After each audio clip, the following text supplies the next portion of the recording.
Hello friends, a warm welcome to my channel. Well, in today's video we will be discussing something on unusual topic. It's not related specifically to stock market. So दोस्तों अगर आपने मेरे पुराने videos देखे होंगे तो उसमें काफ़ी बार ऐसा हुआ है कि मैंने NBFCs एंड बैंक्स का थोड़ा बहुत एनालिसिस किया है एंड उस दौरान काफ़ी लोगों ने मुझे ये क्वेश्चन पूछा है कि आई ऑलवेज कीप रेफरिंग कि सिक्योर्ड लोन्स क्या होता है, अनसिक्योर्ड लोन्स क्या होता है and how do banks make money out of it. तो बिकॉज ये क्वेश्चन बार बार आया तो मुझे लगा कि छोटा सा इसमें वीडियो बनाया जा सकता है क्योंकि काफ़ी लोग ऐसे हैं जो कि फिनेंस बैकग्राउंड के हैं जो कि अभी बीकॉम कर रहे हैं या फिर एमकॉम कर रहे हैं या फिर फिनेंस के कोई भी कोर्सेज कर रहे हैं तो उनके लिए भी थोड़ा सा रेडी रेकनर हो जाता है कि अगर उनको फ्यूचर में कभी रेफर करना हो तो वो ये वीडियो एक बार दो बार रेफर कर लें तो उनको कॉन्सेप्ट क्लियर हो जाए।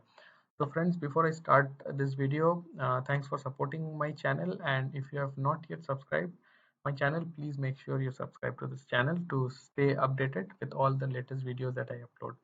So आगे बढ़ते हैं दोस्तों। तो सबसे पहला जो सबसे इम्पोर्टेंट चीज़ ये सिक्योर्ड और अनसिक्योर्ड लोन के बीच में जो डिफरेंस है वो जानने की कोशिश करेंगे। तो सिक्योर्ड का मतलब क्या हो गया? सुरक्षित। अगर हम नॉर्मल उसका मीनिंग समझे इंग्लिश से हिंदी में, सुरक्षित। तो सुरक्षित माने कि आपके पास, आपको पता है आपके पास है कोई चीज़। तो अगर मान लीजिए आपके पास कोई दोस्त आता है आपसे कुछ मांगता है एंड वो बोलता है यार मुझे ये 5 दिन के लिए दे दो, मैं वापस कर दूंगा। आप सोचते हो कि अगर ये 5 दिन बाद नहीं दिया है तो, लेकिन यही दोस्त अगर आपको बोले यार ये 5 दिन के लिए दे दो, उसके बदले में तुम मेरा ये सामान रख लो, तो आपको लगेगा अरे हाँ ठीक है, 5 दिन में तो वो देने वाला है। इन केस अगर वो नहीं भी देता है तो वो सामान मेरे पास है। That's exactly what secured loan is. Secured loan में क्या है कि आप किसी सामान के अगेंस्ट में आप लोन ले रहे हो। तो आप अगर मान लो बैंक में चले गए, आपको होम लोन चाहिए, तो बैंक आपको होम लोन दे रही है, बैंक को प्रॉब्लम नहीं है क्योंकि वो जो घर है वो बैंक के नाम पे रजिस्टर हो रहा है। जब आप अपना लोन क्लियर कर दोगे, when you like clear all your dues, then that house actually gets registered on your name। उससे पहले that is always ownership of the bank और NBFC। सिमिलरली आप मान लीजिए कार लोन ले रहे हैं, आप गोल्ड लोन ले रहे हैं, आप कोई बिजनेस लोन ले रहे हैं मशीनरी के अगेंस्ट में, all these things include a physical tangible product, माने किसी चीज के अगेंस्ट में आप पैसा ले रहे हैं बैंक से। तो अगर बैंक को आप टाइम पे EMI नहीं दे रहे हैं, पैसे नहीं दे रहे हैं, तो बैंक के पास ऑप्शन है कि वो आपसे वो सामान वापस ले सकता है। सिमिलरली अगर अनसिक्योर्ड लोन के बारे में आप देखें, एग्जैक्टली अपोजिट है, जहाँ पे आप गिरवी कुछ नहीं रख रहे हैं, जस्ट नॉर्मल आप पैसे ले रहे हैं। जैसे ये आपका क्रेडिट कार्ड हो गया या फिर आपका पर्सनल लोन हो गया, आपका एजुकेशन लोन हो गया, जहाँ पे बैंक को कोई गारंटी नहीं कि ये आप फ्यूचर में रीपे करेंगे कि नहीं। अगर थोड़ा सा डिफरेंस हम देखें यहाँ पे, जैसा मैंने बताया, आप देख सकते हो सिक्योर्ड और अनसिक्योर्ड में, तो मैंने कहा कि डेफिनेशन जैसा ये प्रोटेक्टेड बाई एसेट है, अनसिक्योर्ड में नहीं है। एग्जाम्पल्स मैंने आपको बताया already, home loan, loan against property, car loan, gold loan, ये सब सिक्योर्ड हो गए क्योंकि सब फिजिकल एसेट के अगेंस्ट आपको मिल रहा है। लेकिन अनसिक्योर्ड में ये सब वर्चुअल है, education loan, credit card loan, personal loan etcetera. Default risk secured loan में कम है क्योंकि आपका प्रोडक्ट उनके पास है, आपका सामान उनके पास है। अनसिक्योर्ड में बहुत ज़्यादा है। इंटरेस्ट रेट भी कम इसीलिए होता है क्योंकि बैंक को पता है कि उसके पैसे कहीं जाने वाले नहीं हैं, वापस आ सकते हैं। और इनसिक्योर अनसिक्योर्ड में क्या होता है कि बैंक को गारंटी नहीं मिलता है, तो वो हाईएस्ट आपको इनकम चार्ज करती है, interest. In case of default secured loan में क्या है कि the lender still has the asset and claim the loan and interest. तो यही मैं बता रहा था कि उस जो लेंडर है, मैंने जो बैंक एनबीएफसी है जो आपको पैसे दे रही है, उनके पास क्या एक एसेट है, वो पैसे रिकवर कर सकते हैं। अनसिक्योर्ड में ये चीज़ नहीं है।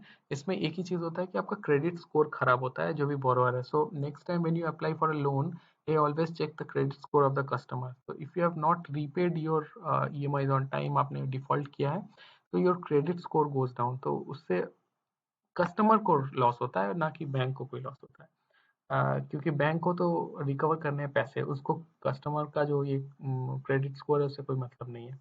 फाइनली डॉक्यूमेंटेशन प्रोसेस बहुत ज़्यादा होता है सिक्योर्ड लोन में क्योंकि वो एक एसेट के अगेंस्ट पे आपको लोन दे रहे हैं। तो वो एसेट आपके नाम पे है कि नहीं, वो जेन्युइन है कि नहीं, वो एसेट कितना पुराना है, उसका क्या वैल्यूएशन है, वो सब का वैल्यूएशन करने में थोड़ा सा टाइम जाता है। दैट्स वाई हाई डॉक्यूमेंटेशन उसमें थोड़ा ज़्यादा होता है, वेयर अनसिक्योर्ड में कुछ डॉक्यूमेंटेशन करने का है नहीं, तो दे डोंट डू इट। जो लोन टेन्योर है, सिक्योर्ड लोन में long term tenure higher amount होता है।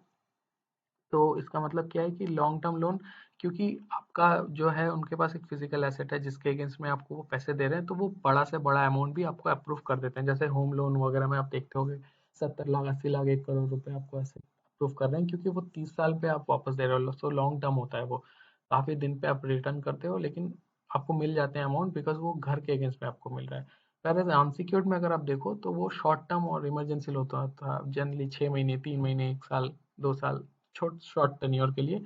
बट जो लोन का अमाउंट होता है वो बहुत ही कम होता है, बहुत ही रिस्ट्रिक्टेड अमाउंट होता है।